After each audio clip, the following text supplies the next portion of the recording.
चंडीगढ़ में भी पूरे देश की तरह जो कोरोना के मामले हैं वो बढ़ते जा रहे हैं। हालांकि अब कुछ कम हो रहे हैं मामले, लेकिन अभी भी हालात चिंताजनक बने हुए हैं। मामले लगातार अस्पतालों में आ रहे हैं। डेथ रेट भी लगभग उसी तरह से बना हुआ है, लेकिन इस बीच में हर तरह से प्रयास हो रहा है कि किसी न किसी तरह से इस बीमारी को हराया जाए।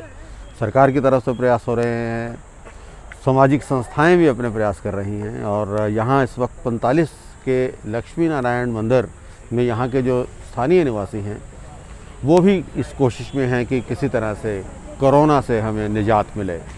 इसके लिए आज यहाँ पर एक हवन करवाया गया और हवन में ये प्रार्थना की गई भगवान से कि कोरोना से जल्दी इस पूरे विश्व को मुक्ति दिलाई जाए।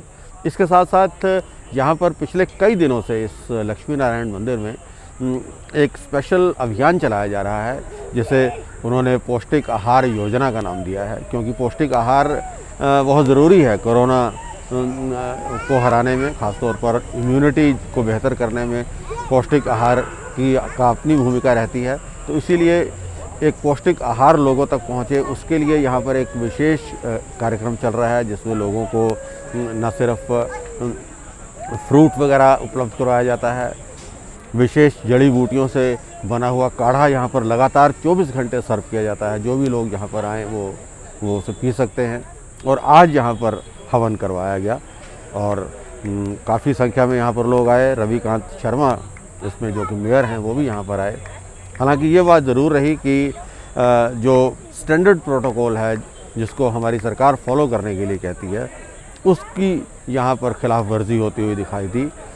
लोग हालांकि 15 से 20 से ज़्यादा नहीं होने चाहिए थे, लेकिन उसके बावजूद यहाँ पर काफ़ी लोग नज़र आए।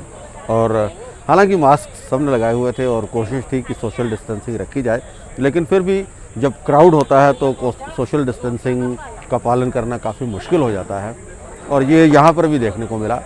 उम्मीद करते हैं कि इस तरह के फंक्शन होंगे। लोगों की भावनाओं को हम समझ सकते हैं। लोग चाहते हैं कि देश का भला हो, समाज का भला हो, हर इंसान का भला हो, लेकिन इसके साथ साथ जो वैज्ञानिक सोच है उसको भी हमें फॉलो करना होगा। ख़ासतौर पर जो हमें इंस्ट्रक्शंस सरकार की तरफ से दी गई हैं, जो स्टैंडर्ड प्रोटोकॉल बनाया गया है, जो SOPs हैं, उसको फॉलो करना भी बहुत ज़रूरी है।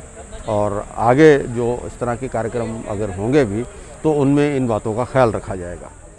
रवि जी, आज ये अनीश जी और बाकी यहाँ 45 के जो वासियों ने ये जो प्रोग्राम किया है, इसके बारे में आप क्या कहेंगे? देखिए, आज सेक्टर 45 मंदिर सभा द्वारा, क्राफट द्वारा यहाँ पे ये जो एक हवन यज्ञ किया गया है, उन लोगों के लिए जो आज ये महामारी जो है विश्व भर में फैली हुई है, कोरोना महामारी, इससे निजात दिलाए। और परम पिता परमात्मा से ये सब ने मिल के दुआ करी है, प्रार्थना करी है हवन के माध्यम से कि हम सबको सुरक्षित रखें, हमारे देश को सुरक्षित रखें। तो इसके लिए आज ये हवन यज्ञ रखा था। ये बहुत ही सराहनीय कार्य है। मुझे लगता है हमारी संस्कृति में हमारी सभ्यता भी ये सारी चीज़ें दी है, और उसके कारण ही आज हिंदुस्तान, मुझे लगता है कि अगर हमारी सभ्यता और संस्कृति इस तरह से प्रचलन ना होती तो शायद आज हम महामारी से और जूझ रहे होते। और हिंदुस्तान पूरी दुनिया में आज एक विश्व गुरु के रूप में उभर रहा है, वो हमारी सभ्यता और संस्कृति की देन है। और उसके माध्यम से ही हम इस बीमारी का आज उपचार कर सके हैं। और आपने भी देखा होगा पिछले साल जब ये महामारी आई थी, डोलो के अलावा हमारे पास कोई इलाज नहीं था। हमारे वही जो हमारे सांस्कृतिक हमारे इसमें भाव में रहते हैं, काढ़े या और चीज़ें हम यूज़ करते हैं, उनके माध्यम से ही हमने उपचार करा और भारत में इसका बहुत फायदा हुआ और ये महामारी को आगे बढ़ने से रोका। शर्मा जी, इस बार तो ये जो दूसरी जो वेव आई है, इसमें तो बहुत ज़्यादा नुकसान हुआ है, खासतौर पर चंडीगढ़ में भी बड़ा नुकसान हुआ है। उस पर आप देखिए, इसमें कहीं ना कहीं जब पिछले साल आया था तो हमें एक बहुत बड़ा डर था, कोरोना महामारी आई है, हम लोग घरों से बाहर नहीं निकल रहे थे, नाम सुनते ही हम अंदर दुबक जाते थे। हमारा कोई पड़ोसी अगर कोरोना पॉजिटिव आता था तो हम बाहर नहीं निकलते। जैसे जैसे इसका उपचार भी बढ़ता गया और जैसे हमने ये वैक्सीनेशन की गवर्नमेंट ऑफ इंडिया ने इसकी बनाया है, उसके बाद कहीं ना कहीं मुझे लगा कि देशवासियों में ये लगा कि अब हमारे पास वैक्सीनेशन आ गई है, इलाज आ गई है, और हमने थोड़ा इसकी परवाह करनी कम कर दी है। हमने भीड़ भाड़ वाले इलाकों में जाना कम नहीं करा, और जिससे एकदम ये स्प्रेड हुआ। मगर मैं फिर भी सभी शहरवासियों का, देशवासियों का धन्यवाद करना चाहता हूँ कि जिस तरह से गवर्नमेंट ऑफ इंडिया ने इंस्ट्रक्शन दी, उन्होंने पालन करा, और बहुत जल्दी हमने सेकंड वेव पे भी हमने काबू पा लिया। आज बहुत कंट्रोल में है। आज चंडीगढ़ में भी आप देखिए 950 केस से आज हम 400 के करीब पे आ गए हैं। तो ये बहुत बड़ी उपलब्धि है जी। इसका सारा श्रेय जो है शहरवासियों को जाता है, जिन्होंने जो गाइडलाइन है उनका पालन करा। लोग जो हैं वो कोविड प्रोटोकॉल को फॉलो करें जो गवर्नमेंट ऑफ इंडिया द्वारा जारी की गई है, उसके लिए आप एज ए मेयर और चंडीगढ़ के हेड होने के नाते आप अपनी तरफ से क्या क्या खास प्रयास कर रहे हैं? देखिए, मैं तो यही कहना चाहता हूँ, जो गाइडलाइन एडमिनिस्ट्रेशन ने, एमएचए ने दी है, उनका पालन करें। 2 गज की दूरी और जो मास्क है वो ज़रूर पहने, क्योंकि इससे आप खुद भी बचेंगे और दूसरे को भी संक्रमण से बचाएंगे। तो इन सब गाइडलाइन का पालन करें और बिल्कुल दूसरों की सुरक्षा के लिए भी काम करें।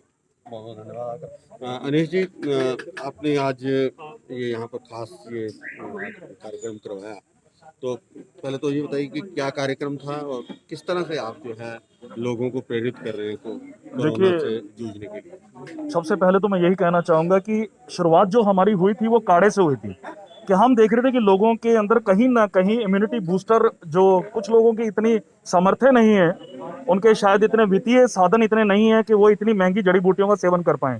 तो सबसे पहले एक छोटी सी यात्रा शुरू की थी घर से, कि हम काढ़ा बनाया करते थे, मैं और मेरे साथी जाते थे। फिर उसके बाद मैंने फॉरएवर फाउंडेशन के मेरे फ्रेंड विकास लुथरा जी, फिर मेरे तो बड़े जो हैं हितेशपुरी जी हमारे चेयरमैन क्रॉफर्ड, और मंदिर सभा से कौशिक साहब जो महासचिव हैं यहाँ के, तो मैं इन तीनों से बैठ के मीटिंग की कि क्यों ना इसको बड़े स्तर पे बनाया जाए, कि इससे ज़्यादा लोगों तक इसका फायदा पहुंचाया जाए।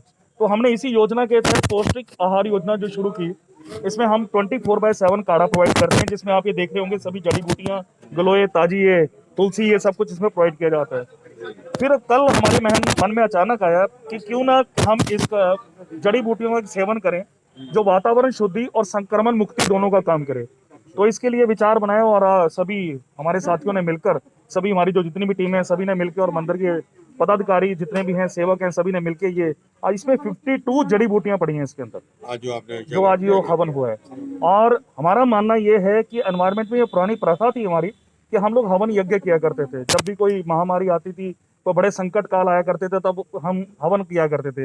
लेकिन वो प्रथा को फिर से पुनः जीवित करते हुए, तो मैं आभार व्यक्त करता हूँ हमारे शहर के महापौर श्री रविकांत शर्मा जी, जिनके हमारे आह्वान पे वो यहाँ पर पहुंचे, और आज सभी साथियों ने मिलकर डिस्टेंसिंग का ऑप्ट करके पूरी मास्किंग के साथ उन्होंने आज इस हवन को पूर्णाहुति के साथ यहाँ पर संपन्न किया है। तो ये हमारी कोशिश रहेगी कि ये काढ़ा और ये हवन हमारे निरंतर चलते रहें, ये हमारा एक कोशिश है। Thank you.